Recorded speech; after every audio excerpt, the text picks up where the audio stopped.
I'm sure all of you must have heard the adage, a stitch in time saves nine. It can't be truer for any other specialty than for pediatric cardiac. So ideally, most of these defects should be, at least the investigation should happen within the first 1 to 2 months, and most of them should be corrected within the first 6 months of life. There are certain defects which we can sort of even address when they're about 2 to 3 years or maybe 4 years old. Waiting beyond this time frame really does not add to the safety of the surgery. In fact, it can turn quite detrimental. So for example, if you have a child who is a blue child, the longer you wait, because of the lack of oxygen in the blood, all the other organ system development tends to lag behind.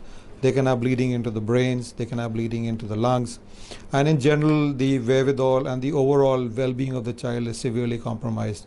And because of the blueness, if it turns severe, you can have sudden death also. Contrary-wise to children who are not blue, they have a different sets of problems. In them, what can happen is that the disease can aggravate, your lung artery pressures can become extremely high, and you may actually land up in a position where the child who was very well operable may actually turn out to be inoperable. What I would suggest is that probably as early as possible, and an adequate and a good time frame would be within 6 months.